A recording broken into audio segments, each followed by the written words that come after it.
E kemi thënë saj sa herë që Kosova është një nga vendet më të pasura me trashëgimi si materiale ashtu edhe shpirtërore. Viteve të fundit ka një ndërgjegjësim më të madh si institucional, ashtu edhe nga komuniteti për rrezikun nga dëmët e ndryshme që mund t'i kanosen kësaj trashëgimie. Prandaj ka edhe zhvillime në ruajtjen dhe konservimin e saj. Ndër institucionet kryesore për kujdesjen e kësaj trashëgimie është Ministria e Kulturës, e cila po bën përpjekje maksimale që të rimëkëmbën e të ruhen asetet të pasura të Kosovës. Viti 2024 ka qenë një vit shumë dinamik, kemi pas shumë punë, po edhe rezultate. Rezultate të proceseve të cilët kanë filluar që nga viti 2021, e që kanë pas kohën e tyre për me i dhënë frytet. Prandaj, me të drejtë mund ta quajmë si një nga vitet më dinamike të këtyre 4 viteve të fundit, ku kemi pas punishte, restaurime anemban Kosovës, po gjithashtu dhe kemi pas rezultate të disa proceseve shumë të rëndësishme për cilat kemi punuar shumë gjatë, sikurse përzgjedhja e konceptit fitues për kompleksin memorial Adem Jashari në Prekaz. Një proces i cili ka filluar nga viti 2021 me përzgjedhjen e komisionit të ekspertëve që kanë përgatitur detyrën projektuese, me shpalljen e konkursit ndërkombëtar dhe kemi ardhur deri te përzgjedhja dhe prezantimi i konceptit fitues. Dhe jemi shumë krenar me këtë arritje dhe po shpresojmë që tani në këtë fazën kur po finalizohet, po detajzohet projekti, që i ka 22 projekte brenda vetës, do ta japim edhe trajtimin meritor shumë të munguar për familjen Jashari dhe jo vetëm për familjen, po për gjithë Kosovën.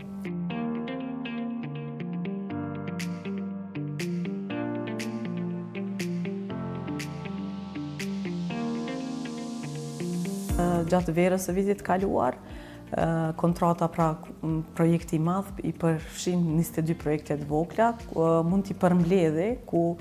njëra shtyllë është projektet e restaurimit dhe të konservimit të kullave dhe të monumenteve të rëndësishme të rezistencës, të cilat do të ruhen në gjendjen si janë, por do të kenë edhe hapësira përcjellëse për me i mbrojtë strukturat edhe për me mujt me e prezantu historinë për vizitorët. Komponenta tjetër është fabrika e municionit, e cila do të transformohet në një qendër, në një muze ku tregohet historia e familjes Jashari, po do të prezantohen edhe aspektet humane të familjes, kurse Adem Jashari që është marrë me boks ose mësimet që i kanë pas për rëndësinë e edukimit, arsimimit, pra do të jetë një qendër ku duke u mësuar për historinë e tyre do të edukojnë brezat e ardhshëm, dhe do të jetë edhe pjesa më e pejsazhit ku do të punohet që vizitori ta përjetoj të rëngjarjen gjatë vizitës në organizimin e vizitorëve të pjesa e bunkerit dhe do të janë planet hapësinore që do të përcaktojnë se ku mund të ndërtohet apo çka mund të ndërtohet. Pjesë shumë e rëndësishme e planit strategjik të MKRS-s janë edhe konservimet e restaurimet e objekteve të vjetra të cilat deri më tani kanë qenë jashtë funksionimit. Trashëgimia kulturore në Kosovë shprehet edhe përmes ndërtesave rezidenciale. Domethënë kemi kullat Gurit në rajon Dugaxhinit, në rajonin Lindor kemi shtëpi Guri, kemi shtëpi tradicionale nga Qerpiçi dhe pasqyron zhvillimin edhe të familjes, po edhe të mjeshtërisë artistike, se si janë ndërtu ato. Edhe një numër më i madh i monumenteve mbrojtje janë shtëpitë të banimit, të cilat një pjesë e tyre edhe janë të banueshme dhe nevoja për ndërhyrje në to ka qenë shumë emergjente, pasi që shfrytëzohen nga njerëz dhe janë në shfrytëzim dhe kanë nevojë për restaurim në mënyrë që të vazhdojnë të jenë në shfrytëzim, po njëkohësisht edhe të mund t'i ruajmë vlerat që kanë mbetur, po në anën tjetër edhe për ta krijuar një model se si këto shtëpi të cilat mbase nuk janë më tani të banueshme nga familja, mund të shfrytëzohen për funksione të ndryshme. Ne kemi pasur investime në tërë Kosovën, sa i përket shtëpive të vjetra në theks të veçantë kemi pas më tepër në qendrën historike të Prizrenit, ku i kemi vizitu dhe i kemi prezantu, po kemi pasur ndërhyrje edhe në Gjakov, edhe në Pej, edhe në Gjilan e Kamenic, dhe jemi duke provuar të promovojmë një model ku trashëgimia kulturore nuk është vetëm identitet kombëtar për shtetin, po është edhe pasuri e familjes dhe potencial për zhvillim. Dhe programin e restaurimit e kemi kombinu dhe kemi shoqëruar me programin e funksionalizimit, ku kemi filluar me shpalljet e partneritetit publiko-civil për disa monumente që janë në pronësi të shtetit, të cilat nuk kanë funksion përkohësisht apo për t'i hapur dyert për vizitor. Njërisi është funksionalizimi i këtyre objekteve përmes aktiviteteve kulturore, qoftë nga individ apo OJC, ku përpos aspektit historik, në planin strategjik futet edhe zhvillimi i turizmit kulturor e ekonomik fal këtyre aktiviteteve. Faktikisht, monumentet e trashëgimisë kulturore më së miri mbrohen kur ato janë pjesë e jetës sonë të përditshme, ku përpos që e viziton apo vetëm e shikon nga jashtë, e ki një përjetim, qoftë e shikon ndonjë ekspozit apo ndonjë koncert të vogël apo shfaqje teatrare. Ne kemi pasur iniciativa të ndryshme, kryesisht nga organizatat e shoqërisë civile, të cilat kanë shfrytzuar hapësirat e trashëgimisë kulturore për aktivitete kulturore, përpos faktit që kemi rritur mbështetjen për organizatat e shoqërisë civile në fushën e kulturës, artit dhe trashëgimisë kulturore, kemi filluar me një model të ri ku disa monumente që janë pronësi apo nën menaxhim shtetëror, t'i shpallim dhe t'i ftojmë organizatat që të propozojnë një program. Program i cili i përmbush rëndësinë e monumentit dhe e plotëson me aktivitete shtesë kulturore e edukative. Ka qenë hera e dytë që kemi shpallur vitin e kaluar, duke qenë se është një model i ri, ende nuk kemi arrit të kemi rezultate ashtu si presim, po normalisht çdo risi e ka atë kohën e vet dhe kohën kur jep rezultatin përfundimtar. Për momentin e kemi kullat e izboletinit në menaxhim të një organizate, të cilet kanë pasuruar jetën kulturore dhe kanë nderuar figurën e izboletinit me aktivitete të shumta. Së fundmi kemi lidhur edhe 2 marrëveshje për burgun e idealit dhe e dyta është për shtëpinë e Agim Qafdarbashës në Çallavic. Do të ndalesha pak te burgu idealit. Te burgu idealit i kemi 2 procese paralele. Jemi duke hartu projektin e muzealizimit dhe të restaurimit të ndërtesës, po edhe kjo është një proces që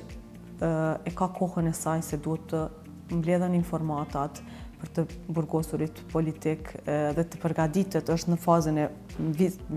dizajnimit. Paralelisht kemi këtë marrëveshjen me një organizatë qeveritare e cila përmes aktiviteteve do t'i hap dyert dhe burgu do t'a ketë një kalendar ku do të jetë i qasshëm edhe për vizitorët, po edhe për audiencën kulturore të cilët do të ndjekin shfaqjet e ndryshme apo aktivitetet në burg. Pra, do të vazhdojmë edhe si vjetë me thirrjen e radhës për funksionalizim, në mënyrë që të fillojmë këtë model të zhvillimit partneritetit publiko-civil, ku shihet edhe përfitimi nga monumentet e trashëgimisë kulturore, që mund të jetë i drejt për drejt apo jo i drejt për drejt përmes vizitorëve, nxitjes së turistëve, po edhe të ngritjes së vetdijes së qytetarëve.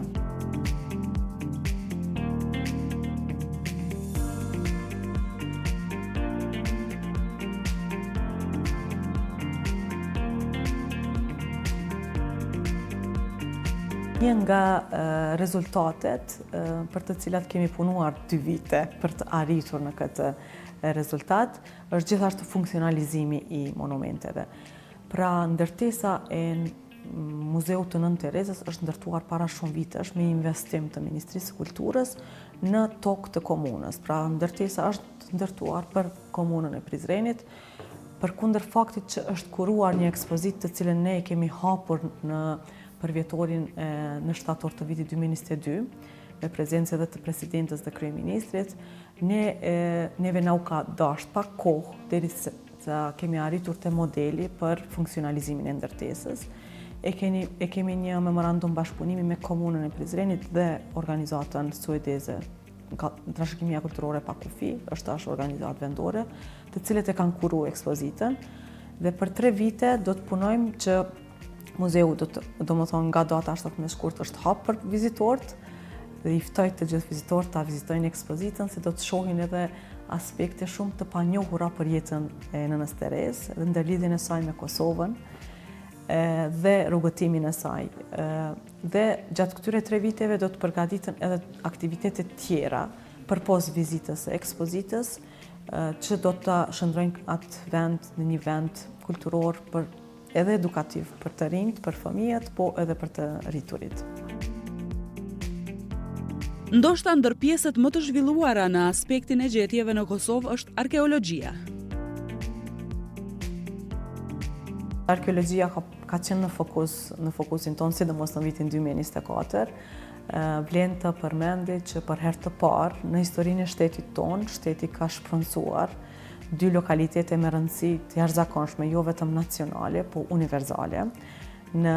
lokalitetin arkeologjik Ulpian dhe në lokalitetin arkeologjik Dresnik. Pra në 2 vende ku janë gjetur gjurmë të civilizimit shumë të hershëm, e që janë edhe dëshmitar, sidomos edhe me gjetjen e fundit në Ulpian, që dëshmojnë ndërlidhjen e shqiptarëve me Dardanin. Dhe do më thonë jemi shumë të lumtur që kemi arritur me këtë rezultat për të shndruar në prona publike. Në lokalitetin arkeologjik të Ulpianës, plani i menaxhimit është i miratuar, shpronësimi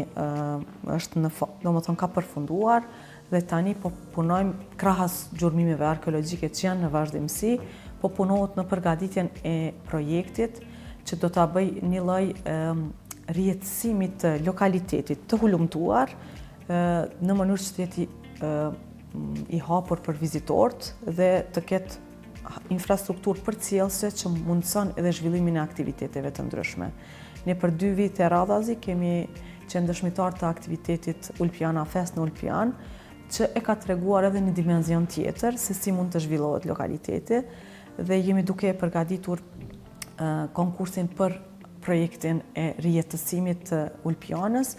të jem e qartë për pjesët ku gjurmimet kanë përfunduar dhe nuk paraqesin hapësira që do të përndryshe ekipi i përbër nga Instituti Arkeologjik i Kosovës, Universiteti i Prishtinës dhe Universiteti Ekol Normal nga Franca do të po vazhdojnë edhe si vjetë vazhdojnë me hulumtimet gjurmimet e tyre. Edhe në Dresnik e kemi një bashkëpunim me ambasadën amerikane, ku edhe aty është drejt finalizimit plani i menaxhimit dhe plani i konservimit. Dhe si vjetë fillojmë me këtu projekti vetëm është hartuar, dhe si vjetë fillojmë me zbatimin, ku edhe Dresniku do të shndrohet në një park arkeologjik me një pjesë ku ka hyrje, qasje për vizitor, mozaiku do të hapet për vizitor, do të largohen shtresat mbrojtëse dhe parashihet që të ketë edhe hapësirë për vizitor, vende ku mbahen punëtori të ndryshme që lokaliteti përpos rolit shkencor dhe rolit turistik për vizit të shërbejë edhe si qendër edukative ku mund të zhvillohen edhe studimet e mëtejshme për arkeologjinë. Këto ishin nga 2 projektet më madhore, po gjithashtu kemi pasur gjurmime arkeologjike edhe në vende të ndryshme, më tepër me karakter preventiv, pra nuk kemi pasur shumë zhvillim të gjurmimeve. Synimi është që të mos hapen shumë vend punishte e të mos të jemi në gjendje të mbrojmë, po të jetë në mënyrë graduale dhe planifikuar. Si vjetë parashrihet fillimi i shpronësimit edhe për lokalitetet tjera. Instituti Arkeologjik është duke përpilu listën prioritare pas Ulpianës dhe Dresnikut, ku e shohim si interes shtetëror, ku ne duhet ato pasuri nëntoksore të i vendosim në pronësi të shtetit. Edhe pse muzet janë objekte që më së shumti vizitohen, zhvillimi i promovimi e mbrojtja e tyre në Kosovë ka qenë proces që ka ngecur. E gjithë kjo për faktin e mungesës së ligjit për muzet. Sa i përket muzeve, ne një nga hendikepet kryesor për rregullimin e fushës së muzeologjisë është ligji për muze. Ne kemi filluar me hartimin e ligjit për muze vitin e kaluar.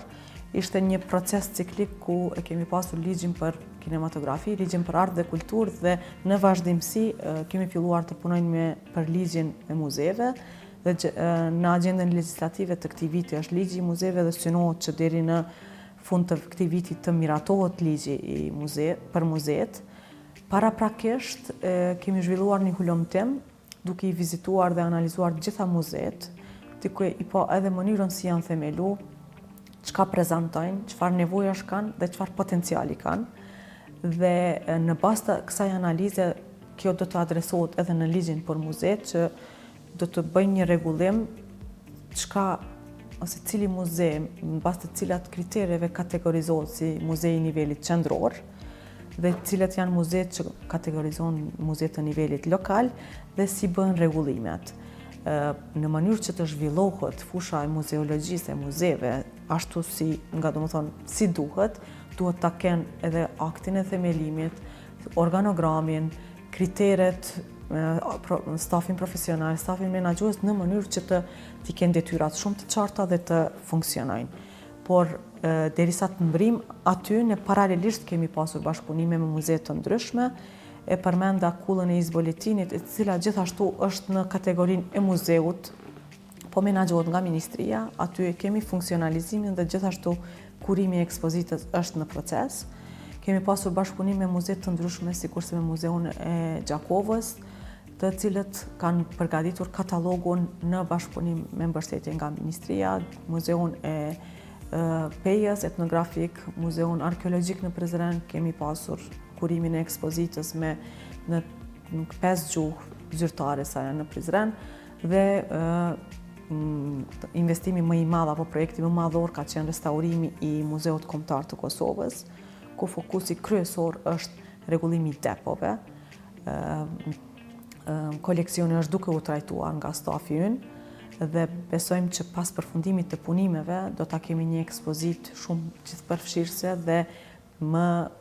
interaktive, ashtu si jetojnë kushtet bashkëkohore tani. Besojmë që krahas bashkëpunimi, funksionalizimi me organizatat qeveritare, investimet në muze të ndryshme dhe ligji i muzeve do të na gjejnë, gjatë këtij viti me një program të përmbushur ku më pas mund të fillojmë të ndërtojmë institucionet, të forcojmë institucionet ekzistuese, muzeet ekzistuese nëpër komuna. Një rëndësi të veçantë kanë pasur botimet, të cilat përpos që identifikojnë pasurinë, ato po ashtu janë dokumentim për studiuesit dhe gjeneratat e ardhshme. Ne kemi punuar shumë edhe në rritjen dhe mbështetjen e botimit, në 2 forma. E para, përmes institucioneve tona, Instituti Arkeologjik vitin e kaluar ka pasur 2 publikime, gjithashtu dhe si vjet. I ka revistën arkeologjike dhe kanë qenë edhe vitin e kaluar rezultatet e gjurmimeve në tumat e Dolcit të periudhës ilire, dhe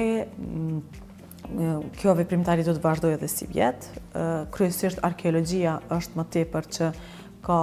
botime dhe arkeologët tanë përpos që botojnë dhe promovojnë veprat punët e tyre këtu në Kosovë, ata publikojnë edhe në revista të ndryshme shkencore. Kemi pasur përfaqësim dhe prezantim nga arkeologët tanë në Francë, në Gjermani, në Bullgari, e mos ta anashkaloj edhe Shqipërinë e Maqedoninë, ku kanë bashkëpunim shumë të ngushtë. Në anën tjetër, gjithashtu ofrojmë mbështetje edhe për autorët, edhe për shtëpitë botuese, ku një nga temat është edhe trashëgimia kulturore, dhe kemi pasur gjithashtu promovime dhe botime të ndryshme që kanë dalë si rezultat i thirrjeve që i kemi hapur. Dhe kjo do të vazhdojë edhe gjatë këtij viti.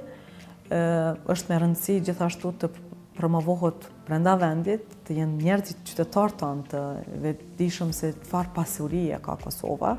dhe çfarë ndjenje edhe e mburjes krijon për ne të jetojmë, të jemi nga ky vend, po edhe në anën e aspektit të diplomacisë publike për promovimin e vendit, duke i treguar që rezultatet janë njëjtë sikurse në Evropë edhe në kapacitetet ekzistuese që i kemi këtu. Përgatitje të shumta janë bërë e po bëhen që kurdo që të ndodh antarësimi i Kosovës në organizata ndërkombëtare kulturore, ne të jemi të gatshëm me kapacitete profesionale, tha Nora Arapi, këshilltare e lartë në Ministrinë e Kulturës, Rinisë dhe Sportit. Prej vitit 2021 edhe deri më sot, ne i kemi plotësuar të gjithë legjislacionin sekondar për ligjin për trashëgimi kulturore, duke filluar nga rregulloria për licencim dhe rregulloria për inventarizim, hartimin e projekteve konzervuese dhe të gjitha këto janë bazuar në konventat e UNESCO-s dhe të Këshillit të Evropës. Kjo është shumë e rëndësishme që standardet ndërkombëtare aplikohen në Kosovë dhe në momentin që Kosova antarësohet në UNESCO i ka të gatshme dhe është kompatibile, e përputhshme me standardet që